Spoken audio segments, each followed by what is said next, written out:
Hello students, దీన్ని explain చేస్తా రాస్తే వీడియో లెంత్ ఎక్కువ అవుతుంది, మీకు కూడా బోర్ కొడుతుంది. సో కొద్దిగా ముందుగా రాసి మీకు ఎంత మాక్సిమం నేను సబ్జెక్ట్ ఎక్స్ప్లెయిన్ చేయగలుగుతానో దానికోసం ముందుగా రాసుకుంటున్నాను.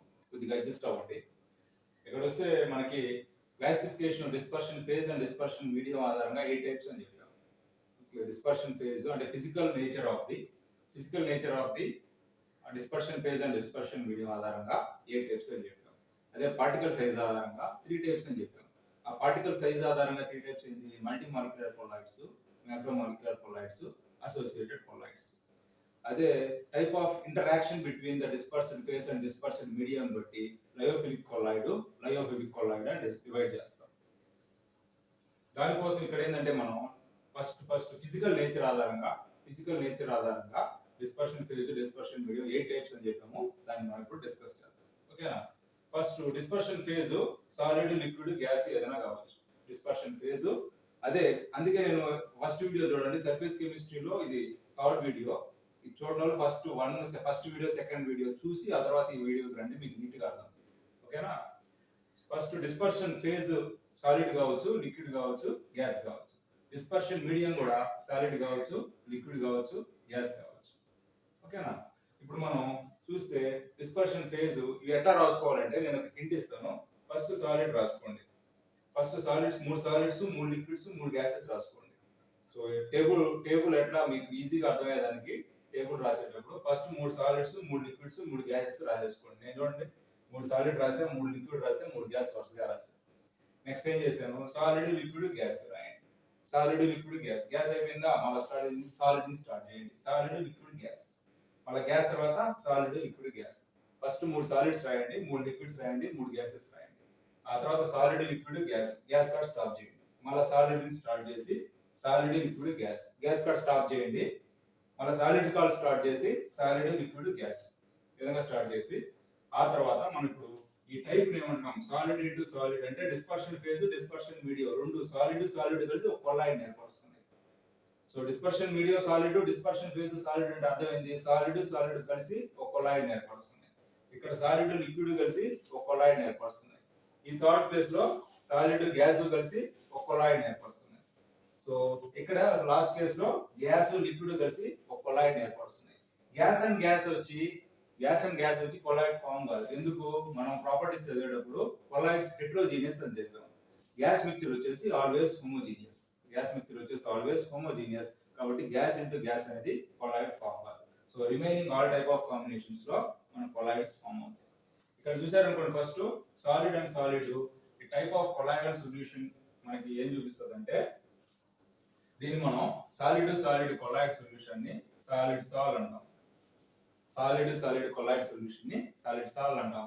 దీనికి ఎగ్జాంపుల్స్ బై హార్ట్ చేయకండి, చూడండి, ఒక లాజిక్ ద్వారా గుర్తు పెట్టుకునే ప్రయత్నం చేయండి. మీరు డైరెక్ట్ గా బై హార్ట్ చేశారనుకోండి, దానికి రాస్తారు.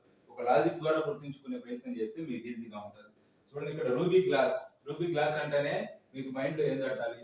రూబీ గ్లాస్ అంటే 2 సాలిడ్సే ఉంటాయి. మినరల్స్ అంటేనే 2 సాలిడ్సే ఉంటాయి. జెమ్ స్టోన్ అన్నాడు. జెమ్ అనేది స్టోన్సే ఉంటాయి. అంటే ఒకవేళ gem stone A type of colloid అని మిమ్మల్ని ఎగ్జామ్ అడిగినప్పుడు, ఓకే 2 సాలిడ్సే కనబడుతున్నాయి కాబట్టి ఇది మనకి సాలిడ్ సాల్ అంటే డిస్పర్షన్ ఫేజ్ సాలిడే, డిస్పర్షన్ మీడియం సాలిడే. ఆ విధంగా మీరు లాజిక్ ద్వారా గుర్తుంచుకునే ప్రయత్నం చేయండి, ఈజీగా గుర్తుంటుంది. నెక్స్ట్ సెకండ్ దానికి వస్తే solid liquid. So dispersion phase solid అయినప్పుడు, డిస్పర్షన్ మీడియం లిక్విడ్ అయినప్పుడు దాన్ని మనం సాల్ అంటాం. జస్ట్ సాల్ అంటాం. డిస్పర్షన్ ఫేజ్ సాలిడ్ అయినప్పుడు, డిస్పర్షన్ మీడియం లిక్విడ్ అయినప్పుడు మనం జస్ట్ సాల్ అంటాం. ఇది కూడా ఈజీగా గుర్తుంచుకోవాలి. చూడండి, ఇంక్ అనేది ఇంక్ లో సాలిడ్ ఉంటుంది, లిక్విడ్ ఉంటుంది. లిక్విడ్ ఫ్లో కావడానికి యూజ్ అవుతుంది. ఆ సాలిడ్ వచ్చి పేపర్ మీద పేస్ట్ లాగా మనం రాయడానికి యూజ్ అవుతుంది. లిక్విడ్ వచ్చి ఫ్లో కావడానికి, సాలిడ్ వచ్చి పేపర్ మీద కానీ బోర్డు మీద కానీ అటాచ్ అవుతుంది, రాయడానికి యూజ్ అవుతుంది. సో ఇంక్ అనేది సాలిడ్ ప్లస్ లిక్విడ్ రెండు ఉంటాయి. సో ఇంక్ అనేది సాల్ట్. ఎగ్జాంపుల్ సెల్ ఫ్లూయిడ్స్ కానీ, స్లిట్ కానీ, కొలాయిడల్ గోల్డ్ పెయింట్స్ కానీ. ఓకే, జస్ట్ మీరు అజ్యూమ్ చేసుకోండి, ఇక్కడ ఇంక్ అంటే దాంట్లో లిక్విడ్ ఉంది, సాలిడ్ ఉంది. లిక్విడ్ ఎక్కువ ఉందా, సాలిడ్ ఎక్కువ ఉందా? లిక్విడ్ ఎక్కువ ఉంటుందా, సాలిడ్ ఎక్కువ ఉంటుందా? లిక్విడ్ ఎక్కువ ఉంటుంది. ఇంక్ లో పెయింట్ తీసుకోండి, పెయింట్ లో లిక్విడ్ ఎక్కువ ఉంటుందా, సాలిడ్ ఎక్కువ ఉంటుందా? ఒకటి గుర్తుంచుకోండి, లిక్విడ్ ఎక్కువ ఉంటే ఫ్లో అవుతాయి, లిక్విడ్ ఎక్కువ ఉంటే ఫ్లో అవుతాయి. ఇప్పుడు పెయింట్ మనం కింద పోసాం అనుకోండి అది ఫ్లో అవుతుంది. ఇంక్ని నేను పెరికేసి కింద పోసాను అనుకోండి అది ఫ్లో అవుతుంది. అంటే దాంట్లో అచ్చం అది ఓన్లీ లిక్విడ్ కాదు, లిక్విడ్ ప్లస్ సాలిడ్ ఉంది అందులో. అది ఒక లాజిక్ ఏంటంటే అది కానీ ఫ్లో అయితే లిక్విడ్ ఎక్కువ ఉన్నట్టు, రైట్? లిక్విడ్ ఎక్కువ ఉన్నట్టు. డిస్పర్షన్ మీడియం లిక్విడ్ ఎక్కువ ఉంటే dispersion medium liquid, dispersion medium liquid అయితే దాన్ని సాల్ట్ అంటాం. ఓకేనా? So solid dispersion phase solid, dispersion medium liquid అయితే దాన్ని సాల్ట్ అంటాము. సో ఎగ్జాంపుల్స్ వచ్చేసి ఇంక్, సెల్ ఫ్లూయిడ్స్, స్లిట్, colloidal, gold paints. Colloidal, gold paints. దీనికి లాజిక్ ఏంది? లిక్విడ్ ఎక్కువ ఉంటది, సాలిడ్ తక్కువ ఉంటది. సో దాన్ని సాల్ట్ అంటాము. వాటికి వచ్చి ఫ్లో నేచర్ ఉంటది. ఆ విధంగా లాజిక్ ద్వారా ఈ సెకండ్ గుర్తుంచుకునే ప్రయత్నం చేయండి. నెక్స్ట్ థర్డ్ వచ్చేసి solid in a gas. Gas గాన డిస్పర్షన్ మీడియం అంటే ఇక్కడ కూడా ఏంటంటే మీకు హింట్, డిస్పర్షన్ మీడియం అనేది పెద్ద ఎక్కువ పరిమాణంలో ఉంటది, డిస్పర్షన్ ఫేజ్ అనేది తక్కువ పరిమాణంలో ఉంటది. సో డిస్పర్షన్ మీడియం గ్యాస్ అయినప్పుడు వాటిని మనం ఏరోసాల్స్ అంటాం. డిస్పర్షన్ మీడియం ఎక్కువ ఉన్నప్పుడు వాటిని మనం ఏరోసాల్స్ అంటాం. ఇక్కడ చూడండి, dust suit in air smoke. అంతే కదండి, ఎయిర్ లో డస్ట్ ఉంటది, అక్కడ డస్ట్ తక్కువ ఉంటది, ఎయిర్ ఎక్కువ ఉంటది. సో ఎయిర్ అనేది డిస్పర్షన్ మీడియము, డస్ట్ అనేది డిస్పర్షన్ ఫేజ్. సో డస్ట్ కి సూట్ కి డిఫరెన్స్ ఏంటంటే, డస్ట్ అంటే మీకు తెలుసు, సూట్ అంటే ఈ కార్బన్ ఎక్కువ ఉంటదండి, బ్లాక్ కార్బన్ ఎక్కువ ఉంటది. ఫ్యాక్టరీస్ అట్లాంటి వాటిలో చిమ్నీస్ నుంచి వస్తుంది కదండి, ఆ బ్లాక్ కార్బన్ ఎక్కువ ఉండేది సూట్.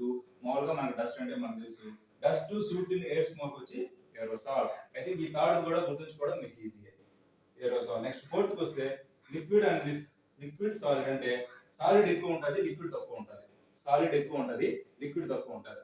చూడండి, ఈ రెండో దానికి దీనికి డిఫరెన్స్ ఏంటంటే, దీనికి డిఫరెన్స్ ఏంటంటే ఇవి ఫ్లో అవుతాయి. లిక్విడ్ ఎక్కువ ఉండడం వల్ల ఫ్లో అవుతాయి, ఇక్కడ సాలిడ్ ఎక్కువ ఉండడం వల్ల ఫ్లో కావు. సాలిడ్ ఎక్కువ ఉండడం వల్ల ఫ్లో కావు, యాజ్ సచ్ గా ఉంటాయి. ఇప్పుడు జెల్లీ తీసుకోండి, జెల్ లిక్విడ్ గా ఉంటది, జెల్ తీసుకోండి, ప్రెస్ చేయొచ్చు మనం. ఎందుకు? దానికి కొంచెం లిక్విడిటీ నేచర్ ఉంటుంది, దాంట్లో కొంచెం లిక్విడ్ ఉంటుంది, కానీ అది ఫ్లో కాదు. ఎందువల్ల ఫ్లో కాదు? సాలిడ్ నేచర్ ఎక్కువ ఉంటుంది. సాలిడ్ నేచర్ ఎక్కువ ఉంటే డిస్పర్షన్ మీడియం అనేది సాలిడ్, దాని ఇక్కడ మనం జెల్ అని చెప్తాం. ఐడెంటిఫై చేసి చూడండి, cheese, curd, jellies, boot polish, Opal. Boot polish flow కాదు. కర్డ్ గడ్డ పెరుగు అంటాం, అది ఫ్లో కాదు, రైట్? అట్లానే చీజ్, ఓపల్ అనేటివి కూడా ఫ్లో కావు. మీరు లాజిక్ ద్వారా గుర్తుంచుకోండి ఇక్కడ. సో లిక్విడ్ ఇన్ సాలిడ్ మనం జెల్ గా చెప్తాము, ఇక్కడ సాలిడ్ ఎక్కువ ఉంటది, లిక్విడ్ తక్కువ ఉంటది, అవి ఫ్లో కావు. ఈ లాజిక్ ద్వారా మనం ఫోర్త్ దాన్ని గుర్తుంచుకోవచ్చు. నెక్స్ట్ లిక్విడ్ ఇంటూ లిక్విడ్, వీటిని ఎమల్షన్స్ అంటాము. Very very important. Dispersion medium, dispersion phase రెండు లిక్విడ్ అయితే వాటిని మనం ఎమల్షన్స్ అంటాము. Example milk, cold cream, hair cream. దీన్ని హెయిర్ మీద మిల్క్ పడిందని గుర్తుంచుకోండి, హెయిర్ మీద చల్లటి మిల్క్ పడిందని గుర్తుంచుకోండి, ఈజీగా గుర్తుంటుంది. ఈ విధంగా అయితే మనకు గుర్తుండాలి, మనం లాజిక్ అప్లై చేస్తున్నాం. హెయిర్ మీద చల్లని మిల్క్ పడిందని గుర్తుంచుకోండి. So milk, cold cream, hair cream వచ్చేసి liquid in liquid type of colloid example. వాటిని మనం ఎమల్షన్స్ అంటాం. నెక్స్ట్ లిక్విడ్ ఇన్ గ్యాస్, ఇప్పుడే చెప్పాను, గ్యాస్ గాన మనకి డిస్పర్షన్ మీడియం అయితే దాన్ని ఏరోసాల్ అంటాం. ఓకేనా? ఏరోసాల్ అంటాం. ఇది కూడా చాలా సింపుల్ చూడండి, ఎందుకంటే మనకి సాలిడ్ ఇన్ గ్లాస్ తెలుసు, డస్ట్ అనేది సాలిడే, డస్ట్ పార్టికల్స్, చెత్త పార్టికల్స్ అనేది సాలిడే. అదే మనకి పొగ, మంచు కానీ, మేఘాలు కానీ, క్లౌడ్, మిస్ట్, ఇన్సెక్టిసైడ్ స్ప్రేస్ కానీ, తుంపర్లు, ఇన్సెక్టిసైడ్ స్ప్రే చేసేటప్పుడు ఆ తుంపర్లు వస్తాయి. ఆ తుంపర్లు దేంట్లో ఉంటాయి? గాలిలో ఉంటాయి. కాబట్టి దీనికి ఏమిగా చెప్పొచ్చు, అక్కడ గాలి ఎక్కువ ఉంటది, ఈ లిక్విడ్ పార్టికల్స్ తక్కువ ఉంటాయి. కాబట్టి ఈ డిస్పర్షన్ మీడియం అనేది గాలి, ఈ తుంపర్లు అనేవి డిస్పర్షన్ ఫేజ్ గా తీసుకోవచ్చు. సో దాన్ని మనం లిక్విడ్ ఇన్ గ్యాస్ గా చెప్పొచ్చు, దాన్ని ఏరోసాల్ అంటాము. Examples fog, mist, clouds, insecticide sprays. Next last లో గ్యాస్ ఇన్ సాలిడ్, అంటే సాలిడ్ లో గ్యాస్ ఉంటుంది. దీన్ని నేను ఎట్లా చెప్తానంటే, ఒక కేక్ తీసుకోండి, ఆ కేక్ లో చాలా రంధ్రాలు ఉంటాయి, చాలా పోర్స్ ఉంటాయి, ఆ పోర్స్ లో గ్యాస్ ఉంటుంది. లేదా ఆ కేక్ ను బేక్ చేసేటప్పుడు సోడియం బైకార్బోనేట్ వాడతాం. ఆ సోడియం బైకార్బోనేట్ CO2 రిలీజ్ చేస్తుంది. కొంత గ్యాస్ ఎవాపరేట్ అవుతుంది, కొంత గ్యాస్ అందులోనే ఉండిపోతుంది. సో అక్కడ ఎక్కువ ఉండేది వచ్చి సాలిడ్, తక్కువ ఉండేది గ్యాస్. సో డిస్పర్షన్ మీడియం వచ్చి సాలిడ్, డిస్పర్షన్ ఫేజ్ వచ్చి గ్యాస్. ఇట్లాంటి వాళ్ళు కూడా మనం సాలిడ్ సాల్ అంటాం. ఓకేనా?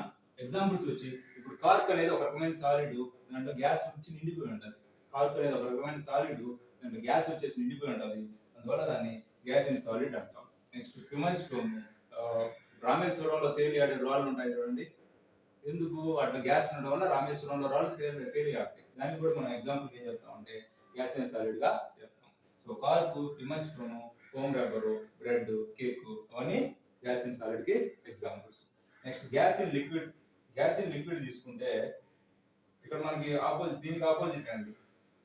So liquid in gas, liquid in gas fog, mist, clouds, insecticides పెట్టి వస్తే గ్యాస్ ఇన్ లిక్విడ్ కి right liquid cream, shaving cream, soda water, soap lather. దీన్ని ఎట్లా ఏ లాజిక్ ద్వారా గుర్తుంచుకుంటారంటే నొరగ వస్తుందండి. ఇప్పుడు సోప్ వాటర్ నొరగ వస్తుంది, షేవింగ్ క్రీమ్ ఎక్కువ నొరగ వస్తుంది, ఓకేనా. సో విప్పుడు క్రీమ్ అనేది కూడా కొద్దిగా ఐస్ క్రీమ్ లాగా ఉంటుంది, అది కూడా కొద్దిగా నొరగ వస్తుంది, ఓకేనా, నొరగ వస్తుంది. సోడా వాటర్ మీకు ఎయిర్ బబుల్స్ వస్తాయి, ఎక్కువ నొరగ వస్తుంది. సో మీరు ఒక క్వశ్చన్ లో ఆప్షన్స్ అడిగినప్పుడు మీరు లాజికల్ గా అనలైజ్ చేయండి, ఒకటే 2 సార్లు చదవండి, తప్పులు చేసే అవకాశం ఉంటుంది, ఓకేనా. సో ఇక్కడ whipped cream, shaving cream, soda water, soap lather అన్నారు, నొరగలు వస్తాయి. ఆ నొరగలు రావడం వల్ల నొరగలు రావడం ఇక్కడ మనం ఏం చెప్తున్నాము, గ్యాస్ ఇన్ లిక్విడ్ అని చెప్తున్నాం. లిక్విడ్ ఎక్కువ ఉంటుంది, ఆ నొరగ అనేది ఎయిర్ బబుల్స్ అవి చాలా తక్కువ ఉంటాయి, అందువల్ల గ్యాస్ ఇన్ లిక్విడ్ అని చెప్తున్నాము, ఓకేనా. సో ఎగ్జాంపుల్ వచ్చి liquid cream, shaving cream, soda water, soap lather. దీన్ని కూడా మనం సాల్వ్ గా చెప్తాం, ఓకేనా. లిక్విడ్స్ అయితే సాల్వ్ గా చెప్తాము, సాలిడ్స్ అయితే సాల్వ్ గా చెప్తాము, రైట్. సో ఎక్సెప్షన్స్ ఉన్నాయి, లిక్విడ్ ఇన్ సాలిడ్ ని జెల్ అంటాము, అదే లిక్విడ్ ఇన్ లిక్విడ్ అయితే మనం ఎమర్షల్స్ గా చెప్తాం. సో ఇది బ్రీఫ్ గా physical nature of the dispersion medium and dispersion state ని బట్టి కొల్లాయిడ్స్ ని డివైడ్ చేశారు. ఇంపార్టెంట్ పాయింట్ ఏంటంటే గ్యాస్ ఇంటూ గ్యాస్ అనేది హోమోజీనియస్ మిక్చర్, ఇది homogeneous mixture, gas in gas అనేది కొల్లాయిడ్స్ ని ఫామ్ చేయదు.